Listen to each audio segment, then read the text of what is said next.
दृश्य जो आप हमारे स्क्रीन पर देख रहे हैं यह नेपाल का दृश्य नहीं, यह हमारे बिहार का दृश्य है। देखिए, हम एक बिहार के एक अनोखे मंदिर में आ चुके हैं जिसकी कथा को जानकर, जिसके बारे में जानकर आप भौचक्के रह जाएंगे।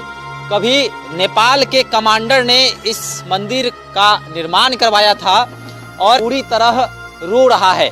भवनें जो हैं, इसकी भवनें, दीवारें जो हैं वह पूरी तरह जो है अब क्षतिग्रस्त हो रही हैं और धीरे धीरे यह मंदिर अब अपने अंतिम कगार पर पहुंच गया है। देख सकते हैं, दृश्य देख सकते हैं कि इस पर कितने अच्छे ढंग से लकड़ियों से कलाकृति प्रस्तुत की गई हुई है, जो अब लकड़ियों को दीमक खा रहे हैं। देखिए तस्वीरों में, देखिए किस तरह से इन लकड़ियों को अब दीमक चट कर रहे हैं। और कभी यह नेपाली मंदिर कहीं ना कहीं, अभी भी यहाँ पर नेता विधायक तो आते ही हैं, लेकिन इस मंदिर के बारे में कोई नहीं सोचता है। कथा में आप पढ़ भी सकते हैं कि राजा रामचंद्र जो है इस जगह पर पहुंचे हुए थे और इस जगह पर आकर उन्होंने मंदिर में पूजा पाठ की थी, भगवान शिव की स्तुति की थी, साथ ही साथ पूजा पाठ भी की थी। देखिए मंदिर का दृश्य थोड़ा सा ऊपर भी दिखा दीजिए कि जो भी आप कलाकृतियां देख सकते हैं, ऊपर भी आप देख सकते हैं कि कई प्रकार की कलाकृति जो है की गई है। थोड़ा सा जूम करके भी दिखा दीजिए कि किस तरह से आपको नजर आएगा कि उन लकड़ियों से बने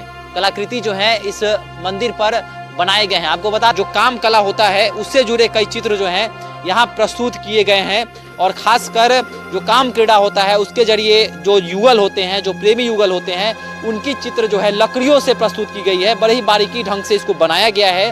अगर हम आपके स्क्रीन पर तस्वीरें भी चल रही होंगी, यहाँ से आपको दिख नहीं रहा होगा, लेकिन स्क्रीन पर जो तस्वीरें चल रही हैं आप देख सकते हैं किस तरह लकड़ियों से बड़े ही सुंदर ढंग से इस मंदिर को बनाया गया है। बहुत दुख की बात है कि जितने भी युवा हैं या जो यंग की हम बात करते हैं उन शायद बहुत कम को पता है कि चाहे वो ये पशुपतिनाथ मंदिर हो और इसी गंडक किनारे, गंगा गंडक के किनारे जो हमारे हरिहरनाथ का जो इतिहास है, ये दोनों इतिहास हजारों साल पुराना है। और मैं आपको बता दूं कि जब स्वयं भगवान राम अपने भाई और अपने गुरु के साथ जब माँ सीता से स्वयंवर करने जा रहे थे तो वो धनुष यज्ञ जो है वो पहले उन्होंने शिव की आराधना की थी। तो यहाँ पे साक्षात विष्णु, भगवान विष्णु के भी चरण परे हैं और भगवान राम के भी परे हैं। तो जो शिव जी के जो दोनों आराध्य हैं वो इस धरती पे उनके चरण परे हैं। और इतना पुराना और पौराणिक इतिहास है। ये कोई 200, 400, 500 साल पुराना इतिहास नहीं है, कई हजार साल पुराने इतिहास है। और ये हमारे जो देवतागण हैं वो उनके साक्षात प्रमाण है। यहाँ से थोड़ी ही दूर रामचौरा पे उनके चरण पादुका हैं।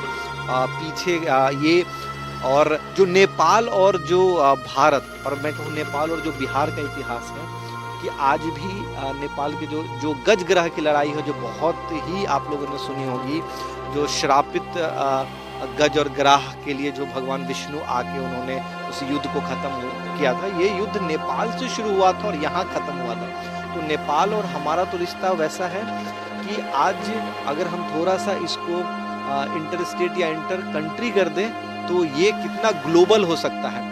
मैं आपको बताऊं कि इसी साल जब सोनपुर मेला ऑर्गेनाइज हुआ था तो हमारे डीएम साहब हैं अमन समीर जी, उन्होंने एक प्रपोजल रखा है जो अगले वो इस बार इम्प्लीमेंट नहीं कर पाए कि नेपाल भी बहुत कंट्रीब्यूट करना चाह रहा है और ऐसे मेला को और ऐसी चीज़ों को प्रमोट करना चाह रहा है। तो वो एक प्लेटफॉर्म वो बनाना चाह रहे थे। तो इस बार वक्त क्योंकि उनका तबादला हुआ था, उनका ये पहला टर्म था, वो नहीं कर पाए। तो थोड़ा सा अगर हम इसको ध्यान दे दें तो ये कोई 200 साल या 100 साल पुराना इतिहास नहीं है। और इसको थोड़ा हम संजोग लें तो ये वर्ल्ड हेरिटेज स्पॉट है। ना केवल ये बिहार के लिए कोई पर्यटक का स्थान बन जाए या कोई ये घूमने का नहीं है, अभी दीघा नहीं है कि आप थोड़ा सा आए आइसक्रीम खाए चले गए।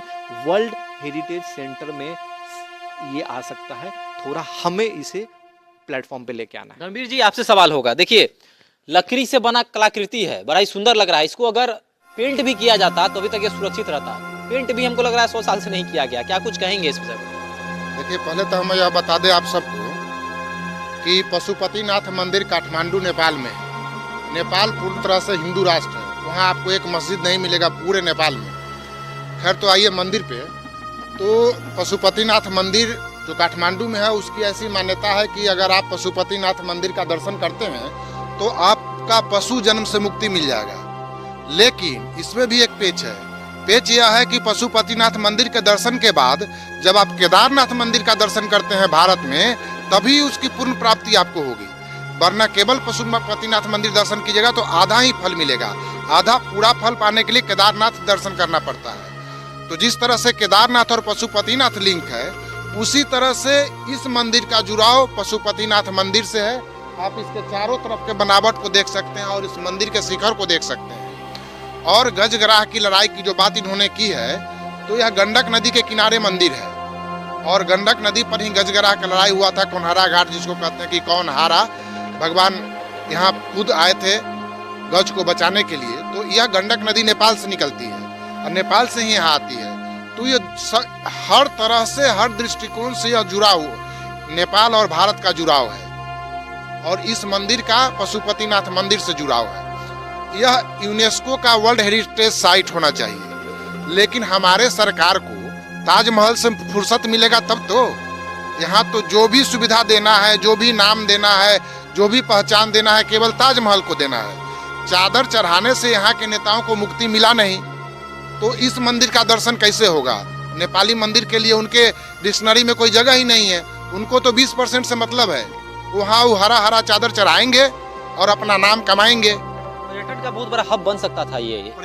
पर्यटन का इससे बड़ा पूरे देश में कुछ नहीं है जितना बिहार में है। भगवान बुद्ध, भगवान महावीर, सीता माता का जन्म स्थान है यह। वह पुनौरा धाम जो सीता माता का जन्म स्थान है, कोई पूछने वाला नहीं है। यूपी में, अयोध्या यूपी में है, इसलिए वहां मंदिर का निर्माण हो गया। अगर वही अयोध्या बिहार में होता तो वहां भी कोई मंदिर का निर्माण नहीं होता। सीता माता का जब कोई पूछने वाला नहीं है तो इस मंदिर को कौन पूछे?